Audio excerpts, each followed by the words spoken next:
But no. Yeah, received and threw the ball in the air. I don't know if I you've seen saw that clip yes. on social media. I did. Like, just Chelsea Pittman just pops on goal. Yeah, and they're so long. She was like beyond the centre circle. So maybe she's not the type of shooter they need right now. Feed it to you at the top of the day. And then I was like, job done. Welcome to season 1, episode 10 of Longer Than 3 Seconds. Episode 10, we're double digits now. Double digits. Apparently things are a habit once you do them 5 times. We are now on 10 times. Yeah, so if you've listened to all 10 episodes, then we're well and truly inside of your habits. We're extra habitual at this point, which I think is pretty good. We've even managed to get Margot to sit on the sofa for this bit, which we're all learning. How was your weekend? Yeah, good. I was in Brighton this weekend, not to see the netball. Did you do anything gay? Yes, saw a drag show, which was very good. Exceptional. Yeah. Just love a big ballad, and the drag artist that we went to see was like a big singer, so that was always good. Was it like Adele, Mariah Carey kind of vibes? Yes, Madonna. Oh, yeah, brilliant. Nice, hitting all the good ones. How was Paris? It was great, Gay Paris. I've been a couple of times now, so it was the first place that I went kind of like solo trip on my own a few years ago. Then I went again with all my friends because I loved it so much to do the Paris Marathon. And now I feel like I've done enough. I've done all the monuments, I've done all the tourist stuff. So we kind of like mooched around like we were locals, and I kind of felt like, oh my God, who am I? Yeah, just someone that spends time in Paris. I reckon. It was really cool that we ended up in like some cute little marketplaces. We went to the Moulin Rouge. Cool. Which was pretty cool. We ended up in some cool marketplaces. Someone gave me some tips on Instagram and they were like, why don't you try this little cafe by the canal? And then when we were there, we like stumbled across all these different quarters. So overall, great weekend, but I am kind of slightly pooped. We got back about midnight last night. So once again, we're recording on a Monday. Pre-netball Monday. So I'm wearing full netball kit. You're wearing full netball kit. I'm wearing my Pulse hoodie. In the hope that it gives me full drive and power on the netball court tonight. Because up until about 10 minutes ago, we were only got 6 people on the court. So I know it's going to be a bit of a we might be all over the place. We will be all over the place. We will be all over the place. But it's part of the fun. Of course. Would you like to go into the netball that was a little bit more coordinated? Would you like to go into this week's games? Game number 1 was on Friday. It was a Friday night, not so much thriller, but it was Birmingham Panthers versus Nottingham Forest. How did you find the game? Well, Birmingham Panthers came out hot, to be fair. I thought maybe they had an air of confidence from the week before, their first win of the season. A win does do that to you? It does, but then, it went a little south. Yeah, after the first quarter, I felt. Yeah, they were 3 up after the first quarter. There was some really good... The first quarter, if they'd have continued it, at one point, it was 13-8 Panthers. And I was like, all right, they've got the boots on today. They're going to sort it out. Yeah. But I have found that whenever I've found that they are quite rhythmic, it's almost... They just don't maintain that rhythm.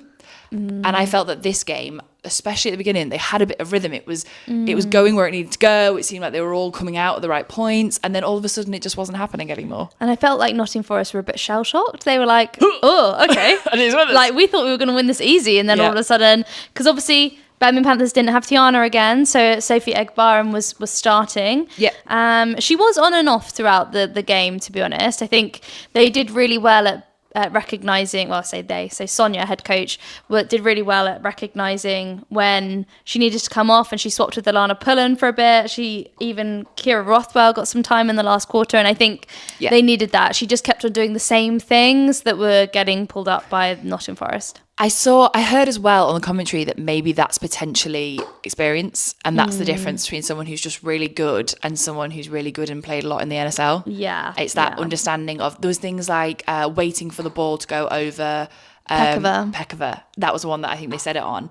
And they were like, why, don't do it twice, don't do it 3 times. But I guess that's the experience of, this didn't work. Yes. Don't do the same thing again. And obviously, Pekova's making you do that. She wants you exactly. She's like, go on, do it. Wait there. I'm going to put you behind me so that you ask for that ball because I know I can get it. So, Pekova has been, like, she knows what she's doing. She's been in the league. She's done really well this season. She's been around the NSL block this season. Yeah, exactly. So... But I also felt like they had Rolene in the D, Nottingham Forest, didn't they? And they started with Rhea Dixon on. And Rhea Dixon is a wonderful goal attack. She makes really well. But when it comes to super shot time, you kind of just know that she's not really going to take them. And she's taken a couple. Like, she took a buzzer beater the other day. Yeah. Was that on Friday? Yeah. Yeah, Or it was the week before? on the Q3 one. She got the last, I think she got a super shot in the last 2 seconds. And in my head, I was like, okay, that's going to be, I think she needs more of those, because I feel like it's become a thing a little bit that she isn't getting those super shots. And then, I mean, you say it as well. We say it a lot. It gets in your head. If you think that you can't get it, then the first thing on your head, in your mind, when you get that ball is, I shouldn't take this. Yeah, and she's always looking. So they just obviously tried to double mark, and so it's like the same stuff, but for some reason it didn't really work for Panthers. But I imagine any of like maybe the higher teams, they just double mark Rolene, and it's going to be the same problem. But they did bring Anya on. I don't know if you saw that, Anya Williams, in the last quarter, and she ended up getting a warning. A warning? Yeah. What was it for? I missed it. I didn't see it. Let me assess my notes. Did I write it down? And they took her off quite soon after. Oh, no, I didn't write it down. So Rhea came back on.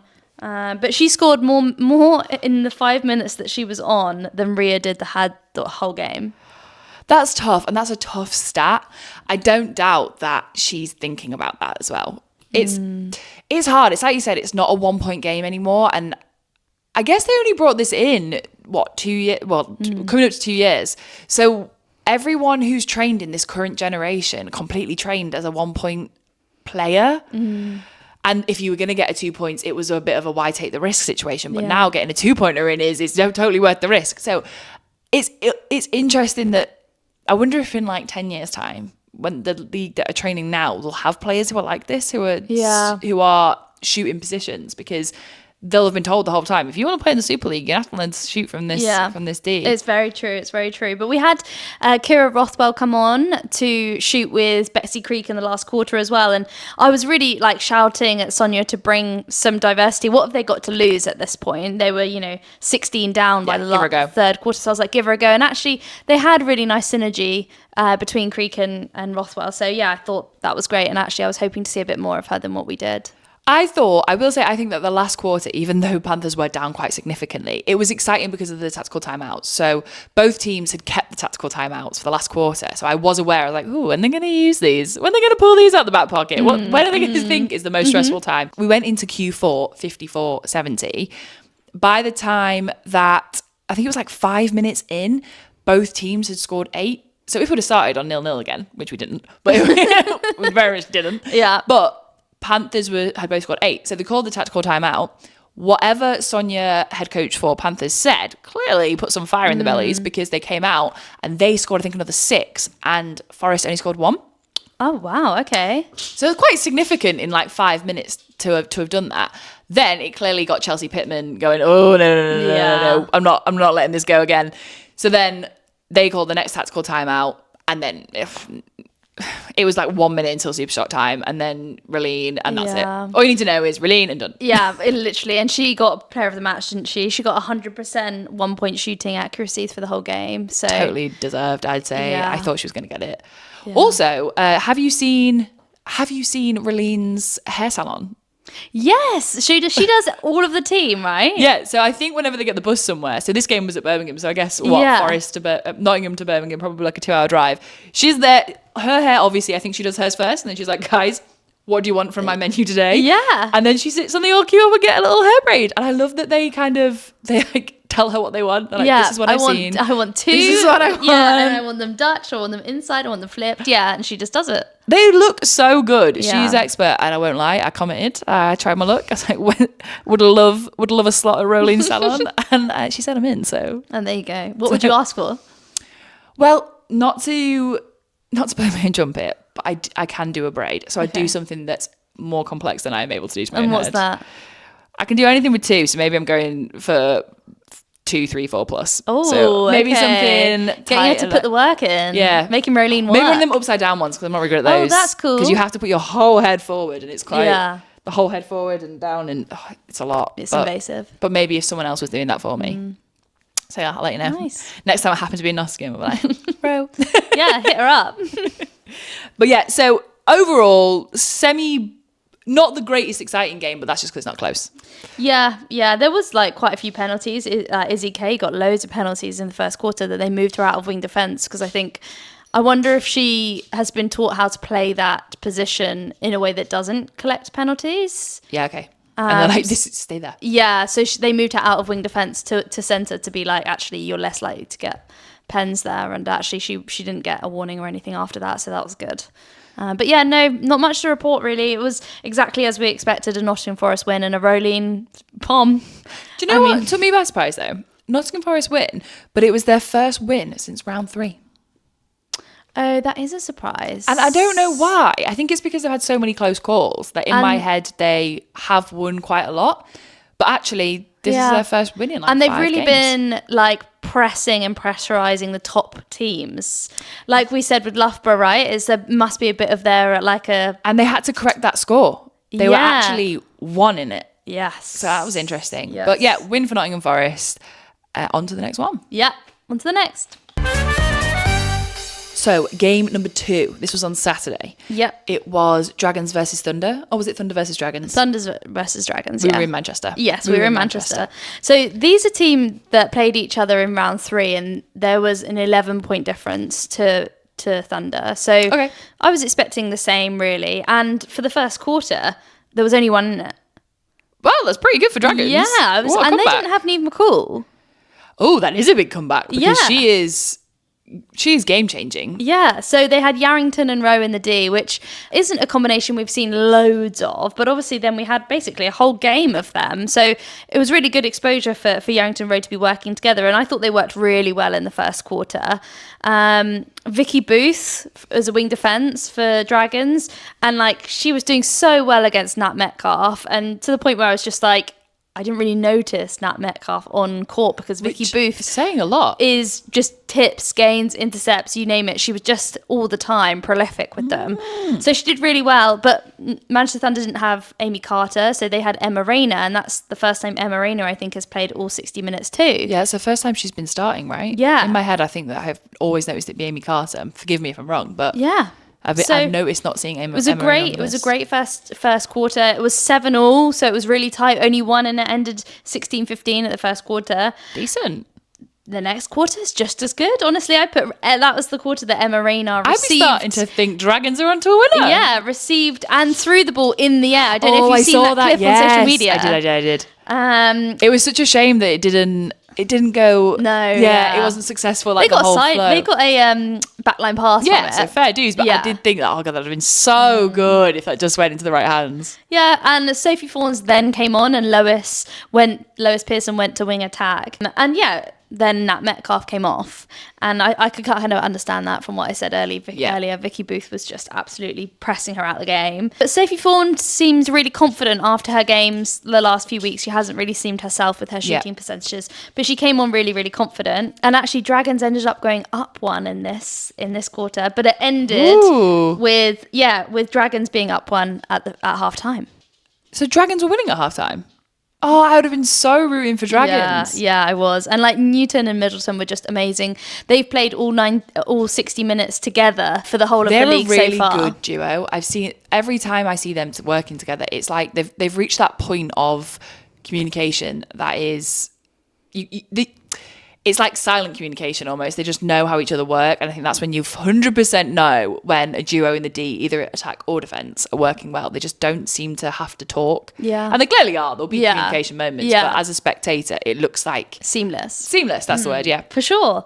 And then it just got away from them, unfortunately, for Dragons. So then after that, Manchester Thunder went 5 up in the third. And then it ended with Manchester Thunder being 12 up overall. So it ended 67-55 to Manchester Thunder. That's such a shame for Dragons. And I'm saying this as if I'm very biased there towards Dragons. Such a shame. But I think you always think that. Especially if they had it, and like you said, they were 11 down on the last time. Everything that we're looking at now, we're comparing it now to the round before. And you know what? If they'd have won that, I mean, I say that if they'd have won that, if they'd have won any game. Yeah, but Yarrington, they just really missed McCall. They really did. Yarrington missed 4 super shots in a row, and like, I'm talking in a row. So she took one, and then it was called for contact, so she got another go. And then she took one, and then someone else called for contact, she got another go. And then she took one and got the rebound, had another go. She missed 4 in a row, back to back. And you just go, like, stuff like that. If your shooting percentage is not high against a team like Manchester Thunder... And we know as well McCall would have got that in. Yeah, so Nicola Smith for Manchester Thunder got a player of the match, and with those rangy arms. Those rangy arms that she's famed for. Exactly. But I did feel that Dragons kind of gave up a bit in the last, and the blowout of the score was not reflective of the game. Yeah, it's sad that, because there was, even if they'd have just got that bonus point and it felt worth the hustle, but for it to be 12 out, and it does have that scoreline of a give up when you were at 1 point ahead. Yeah. That's a shame. Yeah, it was a shame. Rowe even tried to take 2 super shots and missed. So you just go like, I just really wonder if it would have been that score if McCall was there. You can't do that though. I know, she wasn't. Shoulda, woulda, coulda, you can't. She wasn't there. But where was she? That's the question. That's the question. Was she injured? I don't know. I don't know, maybe we should start an investigation. Where's Neve McCall? Yeah. Would like to shout out? Anyone got any information on the missing McCall? We would like to know. We would like to know. Please put it into the DMs. Yeah. Or the comments. Game number 3. We had Loughborough Lightning versus London Mavericks. Yep, and Mavericks didn't have Rashquashi today. I saw that. Why do we know why they didn't have Rashquashi? No, I'm assuming another injury. Why is everyone disappearing without evidence or without discussion? We need to know. We do need to know. So they brought up Neve Wright, who's a goalkeeper from the Next Gen. I do love to see a Next Gen player getting a chance, though. We love to see it. I don't like to see injuries. No. Let's get that straight. Yeah. One thing straight. But I do like, I just imagine the Next Gen player getting that moment, not getting the phone call, but whatever it may be, that moment of being like, do you want to play in the NSL this weekend? And being like, yeah, I do. Yeah. It must feel amazing. That would be so cool, wouldn't it? But yeah, so that was really good. Obviously, we had that discussion about Joe Noel being called up as an assistant coach to be then signed up to the Next Gen League to then be taken into the NSL last week. And I'm pretty sure, and correct me if I'm wrong, that it was the same again this week. Which we thought was kind of controversial, but then everyone else seems to be absolutely fine about it. Yeah. I just think, I was listening to the Hair If You Need podcast because I do very much value the more expert opinion. But their entire focus was on whether Joe Noel was fit for it. In my head, I was like, I don't really care if she was fit for it. My opinion was more the other angle of not, is it good for her, but more, is it good for our sport? Is it good for the sport? And I know that the whole angle, and a lot of people's angle, people in our comments angle, was, yeah, but Loughborough Lightning want to win. My angle is, everyone wants to win. Yeah, and I had people saying, yeah, but Langer was taken and she was there, like, and I'm like, and that's kind of tough shit. I'm sorry. I was going to say that is actually just how it is. If your player is taken, you get to sign on a temporary contract someone else's player. That's how Rhinos got Langer, right? Yeah. So, and I don't know who Neve Wright played for. Maybe it was a Mavericks call up for them, but it's the same thing, right? As in, you call up, if you don't have Raj Squashy, you call up a Next Gen player. Yeah. You don't then go, oh, Tamsin Greenway, you used to play. Do you want to come back on court? Yeah. You know? I'm totally with you. I think it's really weird because obviously as well, we've got quite a lot of coaches who this is their first year coaching or, well, their second year, whatever. Like, can you imagine just Chelsea Pittman just pops on court? Yeah. Hold on, girls. I got this. The night is young. The league is young. The league is young. Maybe who knows what's going to happen. I also think that then you start this mentality of, well, they did it. I don't know. I just think it's odd. I think it's a bit odd. Yeah, I do as well. I see why you'd want to. Don't get me wrong. Yeah. I see why they'd want to. That wasn't what my issue was. Once again, though, Joe Noel not on court. So why are they doing this? I don't know why. Like, and it wasn't particularly close. Just a spoiler, but Loughborough Lightning won, and they won by 17. So it wasn't like she was needed. But I do sometimes think, what's the point? What's the point? Yeah, I agree. I think it'd have been a nice opportunity for a Next Gen player. Obviously, it does mean that then they're not playing for their Next Gen team. Do you think it's financial as well? I was thinking, Joe Noel's coming to this game anyway. She's going to be at every training session anyway. They've already paid for her. So, like, is it one less bed in a hotel, one less seat on a bus? Like, is that really the thought? I don't know. Do they have to pay her double because she's an assistant coach and a player? I don't know. The game was at home, wasn't it? Yeah, it was at home. Oh, well, so maybe not. Already paid a game day food or something. Maybe it's because she's always already on the payroll. That's what I mean. I don't know. But yeah, I think regardless, they didn't use her. So it worked out as it was. I would just love for the drama of it all for them to use her soon, though. Just so we can complain more.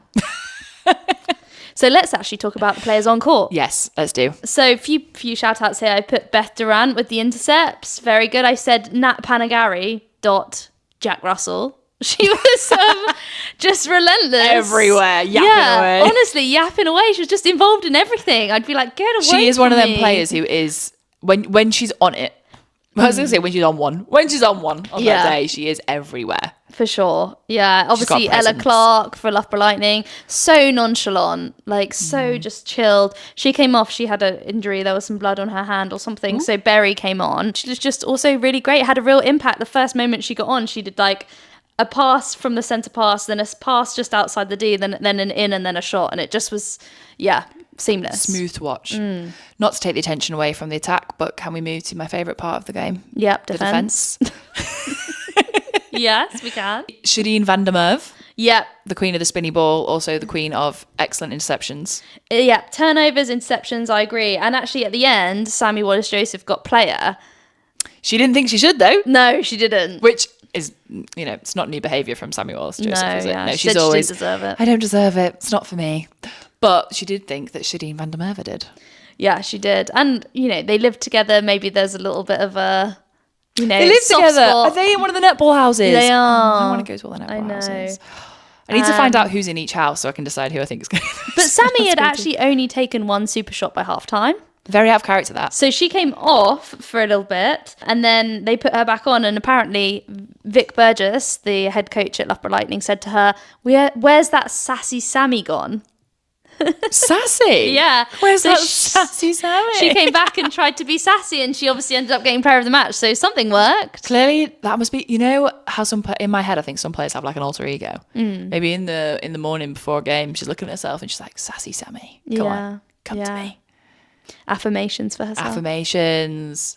What would yours be? What would be your alter ego when you're playing? What do you channel? What character? I think I tried to channel like a Sophie Kelly vibe of try not to think about it because it's the opposite of what I am. So the only way this will go in is if I block out all other thoughts. Exactly. Just pretend to Sophie Kelly for a bit. Yeah. But yeah, so Mavs were down by 5 in the first quarter, down by 7 in the second, down by 11 in the third, and down by 17 in the last. It wasn't a great game. Yeah, it wasn't. And they only brought Amelia Hall on for the last quarter. And there was only like one super shot that whole quarter for Mavs. So you can't play against Loughborough Lightning like that. No, they only had one attempt. One attempt? I'm pretty sure they had it was not very many attempts. Maybe they got one in, but only had like one other attempt. But there wasn't a lot. They were trying to dribble the ball into the D. Those that like. Oh, I hate those so much. But Shadeen every van time der I watch Merwe, them every time just picked it up. It just makes me upset watching those. One, because I think they're relatively easy to intercept. Two, I think it's probably because it's your last resort. And three, they just look really rubbish. Yeah, they do. They really do. They're the kind of things that when you're trying to convince people that netball is a sport, watching that, I'm like, please don't do that. Yeah. Please don't do that. Please don't do that. And Mavs just looked defeated, to be honest. Like, they really got their head down. What can you say when you're playing Loughborough Lightning and they're playing the way they are? Sammy Wallace-Joseph was 97% in the 1-point zone and 90% including super shots. Blah. And so although she didn't take many of them, they were going in. To be fair, though, that's still pretty low stats for percentage fair. That's true. Overall, a classic Loughborough Lightning showdown. Yeah. Wipe out. And like Golob was letting Sammy Wallace-Joseph take the front hold. And so it just meant Sammy was receiving the ball quite easily and she can shoot from anywhere. I don't even know how you'd begin to mark Sammy Wallace-Joseph. I don't think anyone knows at this point. I just think she's so able to take it from anywhere, and also she seems to just always be in the right spot. I don't know where I'd start. Yeah. Well, it's not for us to think about. Never will. So, game 4. The final game. Pulse versus Rhinos. So they played in round 5 not that long ago and there was 9 in it. But obviously since then we've had quite a few injuries from Rhinos. And it's a significant amount. Yeah, so Cassie Howard has now been said that she's got stress fractures on her shin, so she's out.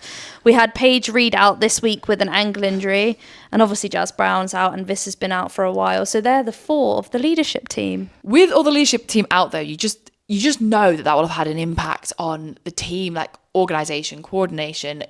motivation, without that voice on court of someone. We've seen Paige Reed, she demands, she tells them where to be. She has that voice of, I'm not in charge, I don't know if that's the right word, but kinda. Yeah. And without that and all the subs of that, that's a lot to... Yeah, against Pulse, who's, the reigning champs, second in the league. Coordinated, strategic, structured team. Yeah. That's hard. Yeah. And at one point, the camera person zoomed over to the bench and they're all sat there with their crutches and and I was literally like, oh God, that is killer. So I felt for them. So with that in mind, they absolutely got annihilated. It was a 21 goal difference. But we had a couple of next gen debuts, which is great.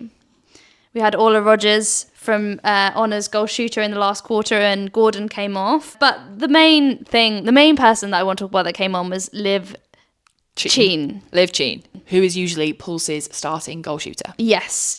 And so she's been off the last couple of weeks, not really understanding. Well, I'm not really understanding Again, why. Mystery. Yeah. Why are they not telling us these things? Do not know. No. So, but she was back, and she came back at half time. I don't know, maybe she's on managed minutes, so she only played half the game. Maybe. So we had half a game with Maseko and Sophie Kelly on, and then... I thought they worked really well together. Yeah, as well. and then we saw Liv Cheen with Maseko as well in the last half. Yes. And honestly, I think the whole team was lifted by Cheen coming on. She's clearly an impactful player in the sense of like morale or something, because they all chirpened up. I don't know what the right word is there, but they really were did. happy to have her back in that D. Yeah, and just like the vision from Liz Scholes, the connection between them is just undeniable. She is forming that connection, I'd say, with Maseko. There was an amazing long bomb to her in the first or second quarter or something, but they were relentless by the last quarter with Cheen.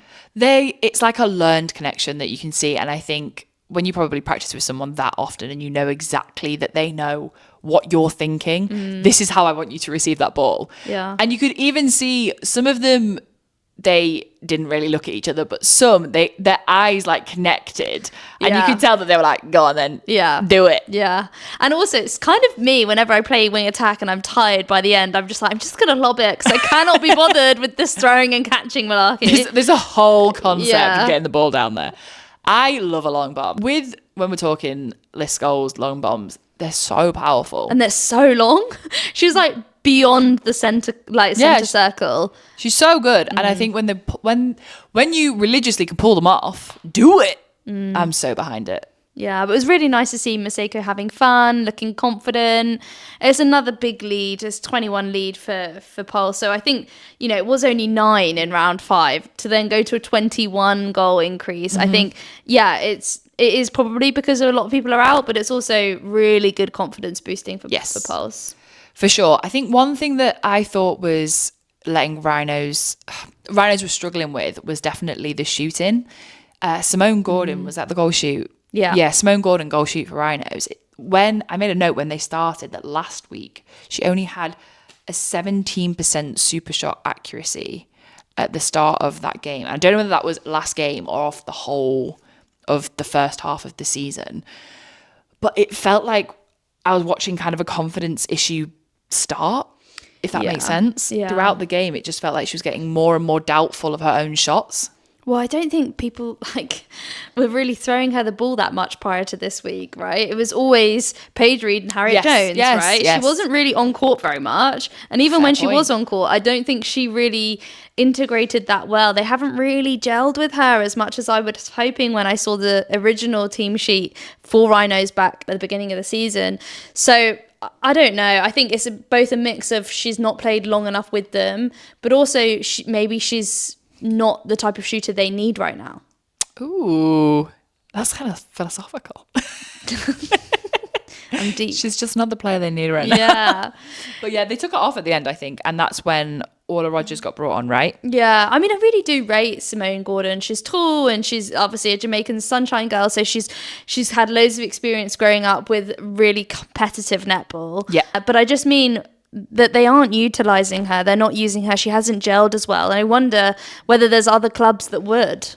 Ooh, interesting. Yeah, I think time will tell. I think we need a few more games when the key players aren't in it. But the next few weeks for Rhinos, I think, will really tell who can step up when everything's changed. Yeah. And they were a relatively newly put together team anyway Yeah. at the beginning of this. So I think it's just teething issues, gelling issues, Yeah. all of those things, but mixed into a big bowl of unexpected injuries. The injuries are really interesting, actually. So I saw netball_Nick on Twitter sent and posted a injury tracker out there, and he has put together the amount of people that have come across injured in this season so far, and then the number of replacements for their positions. Right. And we've had 26 players out with injury and 23 replacements. If we have one more, that'll get us over a third of contracted players being injured at this time. Wow. That's crazy numbers. What we're doing wrong? I mean, that's a good start. I think it's so hard as well because when this comes up with a lot of sports, I always think, oh, it's overplaying. And I don't want to sound like I'm being like, that's not that hard. But they're playing one competitive game a week. I don't mean that in like they're not pushing themselves to the limit on that game, but one competitive game a week, and obviously their role is the training throughout the week, and I'm sure that's very competitive as well. But it's not like 2-3 competitive games a week and then all the training within that as well. I don't know. It's not, again, the international breaks, they ended in January before the season started in end of Feb. Again, I don't think that the break, like the calendar's too crammed. I do. I think that it is too cramped because I think they then have to fit in pre-season. Okay, and then they have to start. And obviously they meet, 3 or 4 times a week to train, and then they've got their game. And then I think as soon as this league finishes, then all of a sudden we're looking to go into camp for Commonwealth Games. I don't think there's enough of a coordinated approach between the domestic and international calendar. That's fair.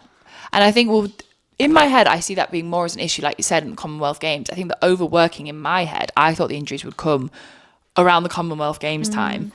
I thought around this time, in my head, pre-season is a given. I don't know.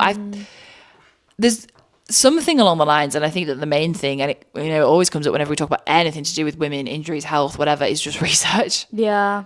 There's clearly something that's not quite right. We shouldn't have this many issues from turning, jumping, landing, twisting.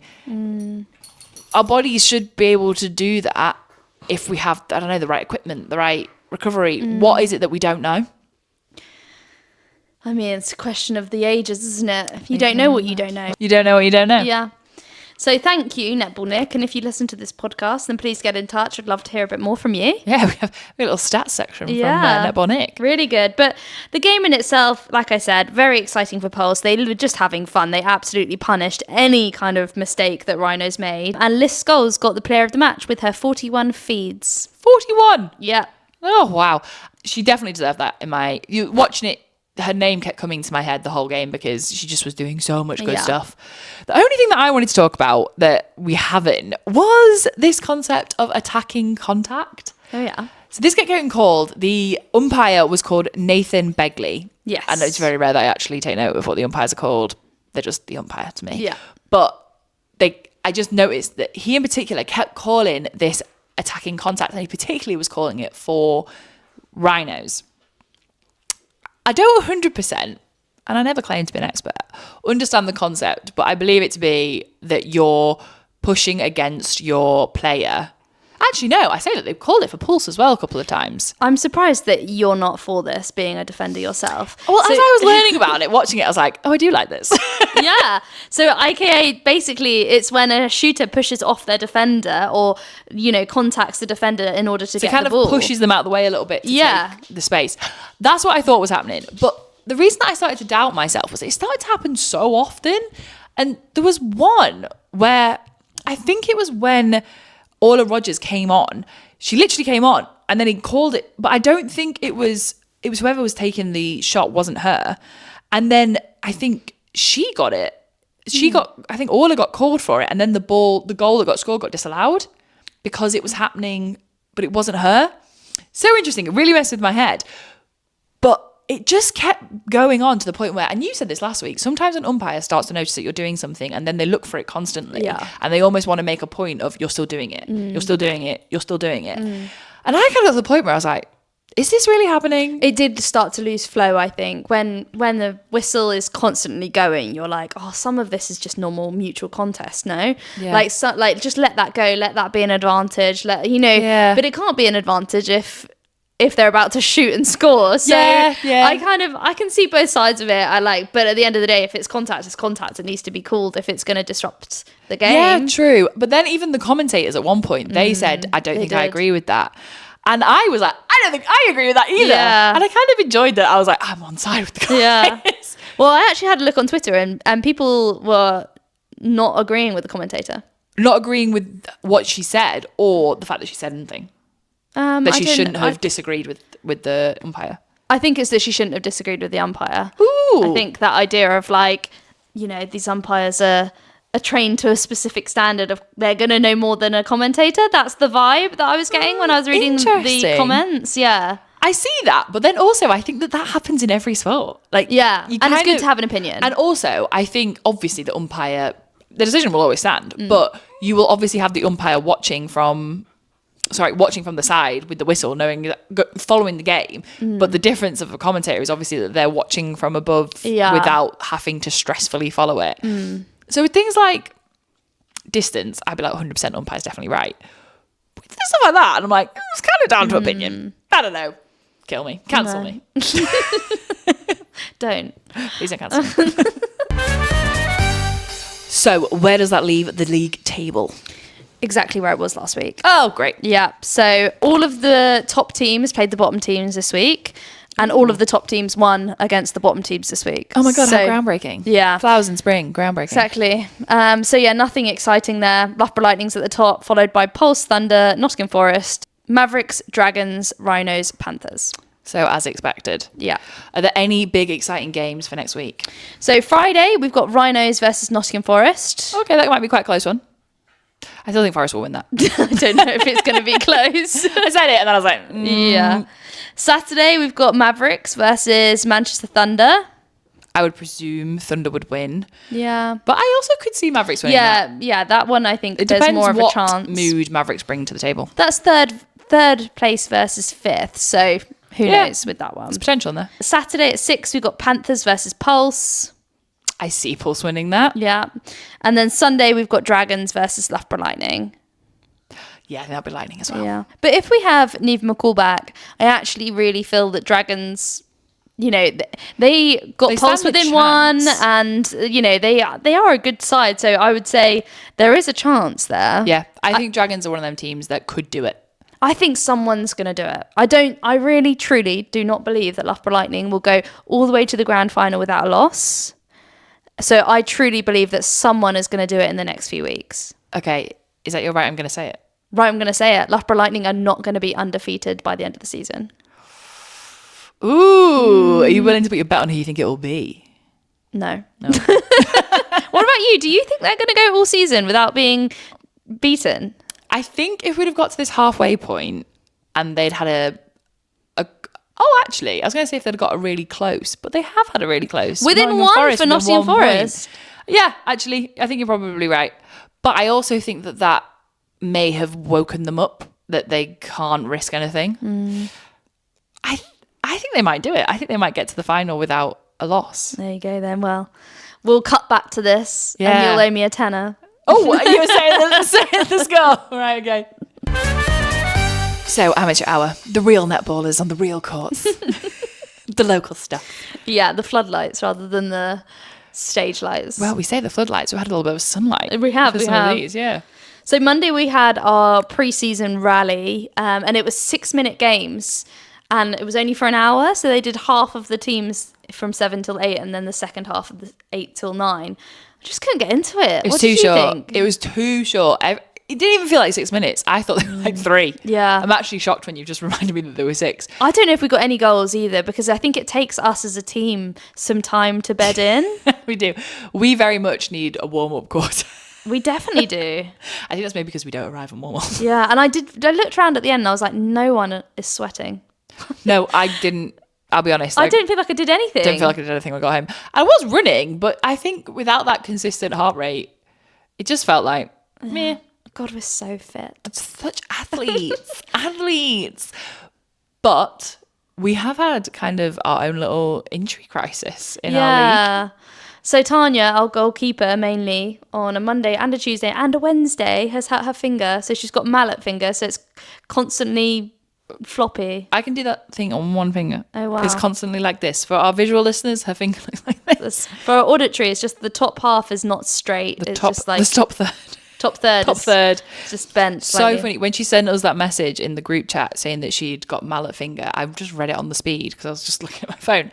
I thought she was telling us that she'd hit it with a mallet. I didn't realise it was a netball injury because I wasn't at the game. It was your game on a Tuesday. Yeah. I was like, what was she doing? Yeah. What was she bless her. making? But no, she is. Yeah. It's so annoying that with netball, something so simple. I know. But And I when you had to heard do her- therapy with her. She was like, no, I'll be fine. I was like, doesn't look right. It doesn't look right. It doesn't. We're just about to go on for our game. And I was like, okay, I'm not going to tell you what to do. This is what I was saying. I'm going to go and find another goalkeeper who's going to stand on the sideline and at the end of the quarter, you still want to play, she will go home. And I did that within less than a minute. Tanya was like, you're right. I couldn't catch the ball. I had to come off. But I can't tell her what to do. I have to let her get to her own decisions. Yeah, the thing is that you're so desperate not to let something, a finger injury, like this is the smallest of, it's a mini limb. This cannot be the thing that pulls me out. But out of all my injuries, I think finger injuries have been the thing that have kept me out of games the most. Yeah, and they take ages to heal, don't they? No.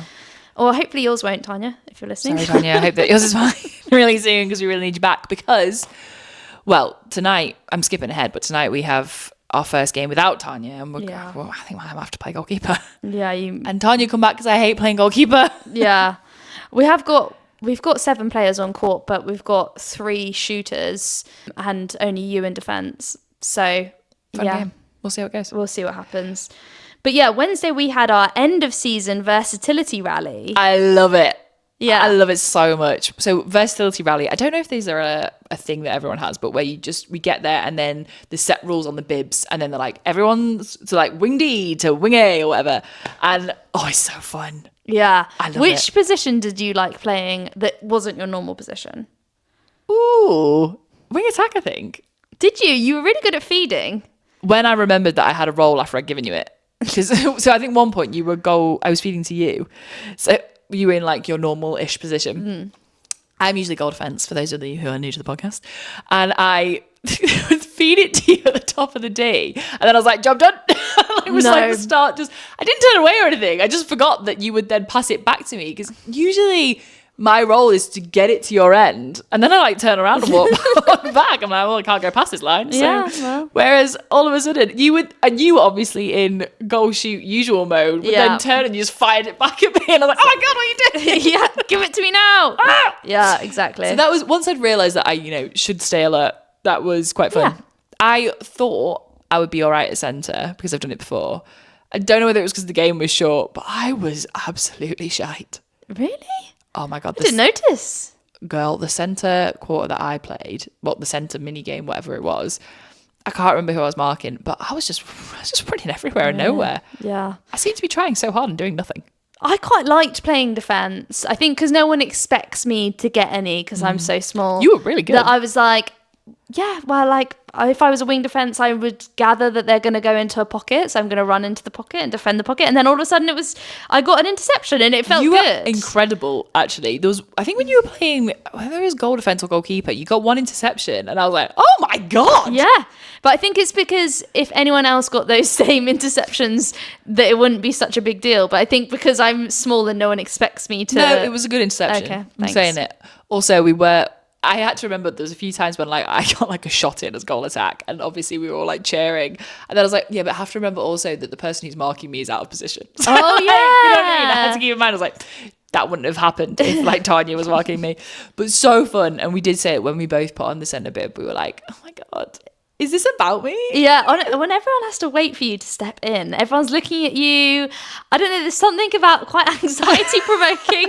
It's like social anxiety goes through the roof, being like, oh my God, what am I doing? But also kind of like, is this movie about me? Yeah, it feels very main character energy. So main character energy. Yeah. The second I put that centre bib on and you stroll to the centre of the court. Yeah. I'm like, oh, everyone's waiting for me. Yeah. This is about me. What isn't? And then I screwed it up, so it really wasn't very good. Well, this has been fun. We've got another game tonight, so we better go. We're expected on the court in about 20 minutes. Yeah. So this has been great. It's been longer than 3 seconds. Thank you for joining us. Thanks for joining, guys. Bye. Bye.